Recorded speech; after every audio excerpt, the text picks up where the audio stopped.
What's up, movie fans?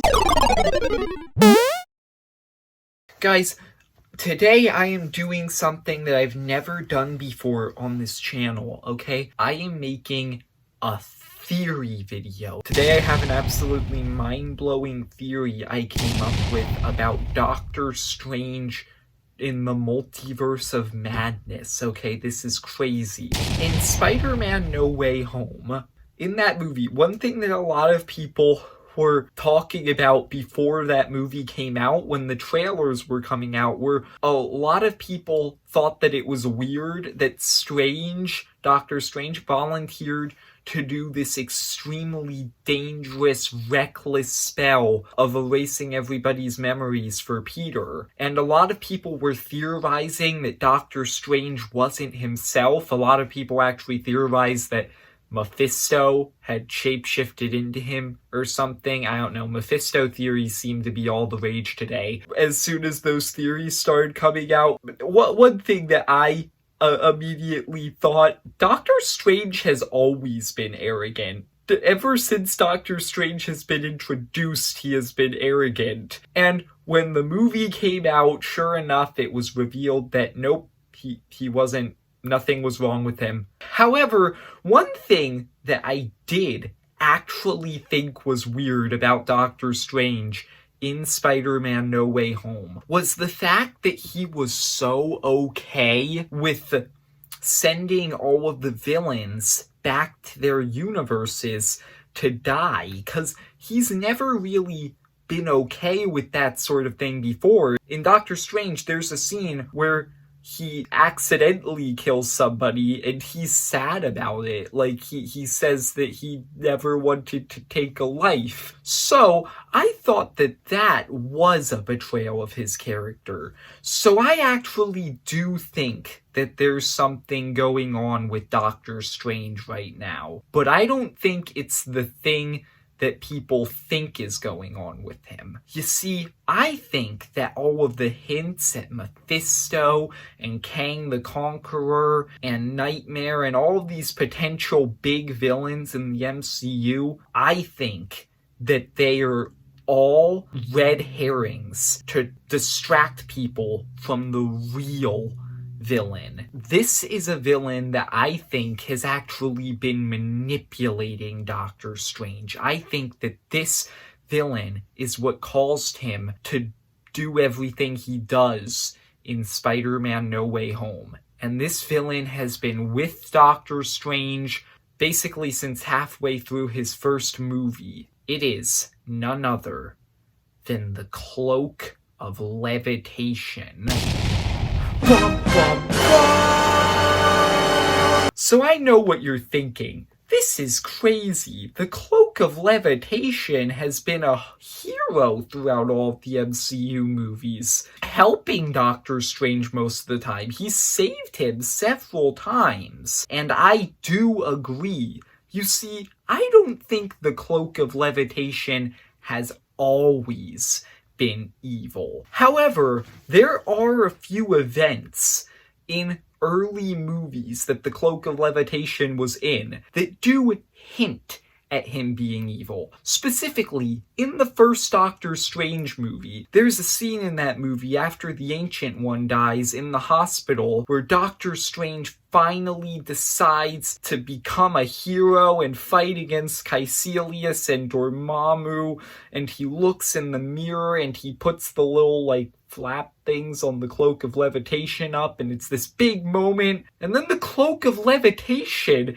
hits him in the face, or lightly taps him. I don't know, it's a cloak. He could have been doing anything. This is just a ruthless moment from the Cloak of Levitation, and I think that this is the first hint we get at his true colors. Another moment in Avengers Infinity War, during the scene where Iron Man and Spider-Man rescue Doctor Strange from Ebony Maw, after the rescue, Spider-Man tries to shake the Cloak's hand, and the Cloak just kind of turns away, he leaves him hanging. You don't leave Spider-Man hanging like that. What the heck, man? This is just clear despicable behavior from the Cloak of Levitation. But even if those two things happened, that doesn't prove that he's straight up evil. I think that there is an event in a past movie that has turned the Cloak of Levitation evil. And I think that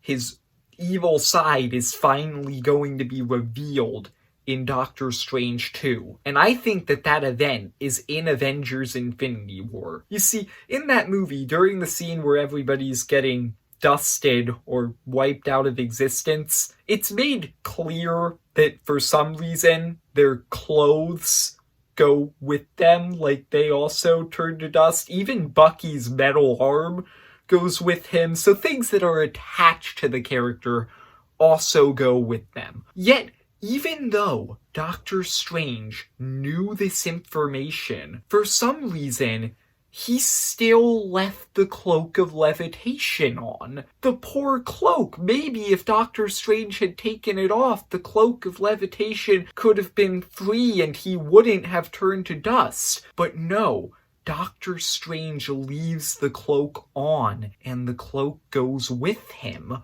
The cloak has a life too, Doctor Strange. Leaving him on like that was so selfish, dude. How dare you?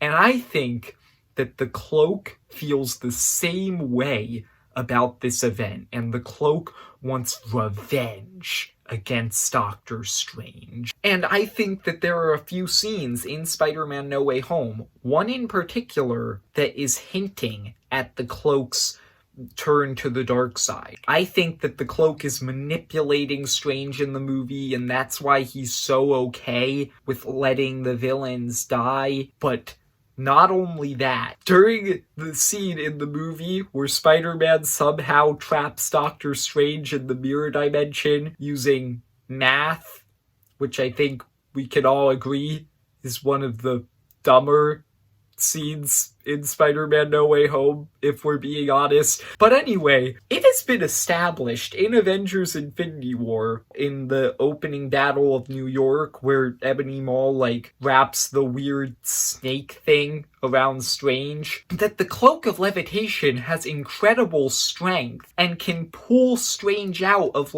being tied up like that. The cloak pulls him out of there. Yet for some reason, when Strange is tied up in the mirror dimension in Spider-Man No Way Home, the cloak leaves him there. I think this is an attempt to try and keep Strange trapped in the mirror dimension, that the cloak wanted Strange to stay there, that he is planning a revenge against Strange. Another thing about Spider-Man No Way Home is that the cloak performs a lot less heroic tasks than he does in a lot of other movies in Spider-Man No Way Home. However, he does perform one significant one during the final battle, when the giant scaffolding around the Statue of Liberty is falling. Ned falls, and the cloak saves him.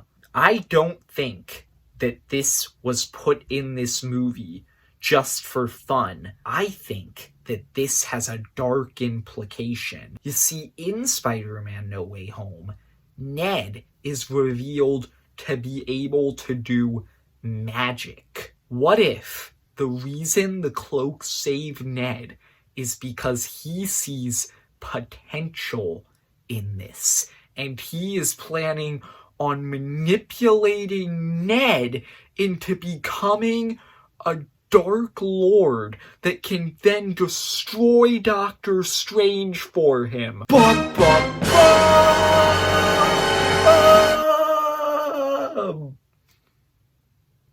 It is hinted in Spider-Man No Way Home that Ned may become a villain in the future, and he does in the comics. He turns into the Hobgoblin or whatever. I've never actually seen that. I just heard it from other people. It's possible that in Spider-Man 4, the cloak could bond with Ned again, and the two of them could be an evil duo, and maybe they'll even be the main villains of Phase 4. Like I said, I think that Kang and Nightmare and Mephisto have all been red herrings. The real villain is Ned and the Cloak of Levitation, who are going to be the villains of Avengers 5. I'm calling it right now. They are going to be the next big villains of the MCU. Nothing can stop their reign of evil. There is one final piece of evidence. In the Doctor Strange 2 trailer, we see a shot of the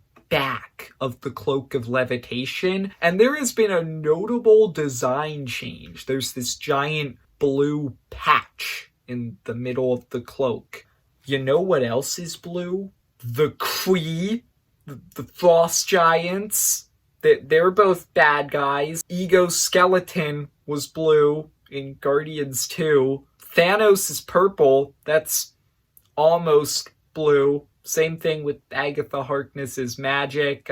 Ironmonger's eyes are kind of blue-ish. So there you go. As you can see, blue has just been very prevalent throughout the MCU as a color that symbolizes villains. So what's the Cloak of Levitation doing with it on? I think that this is the most telling piece of evidence of all.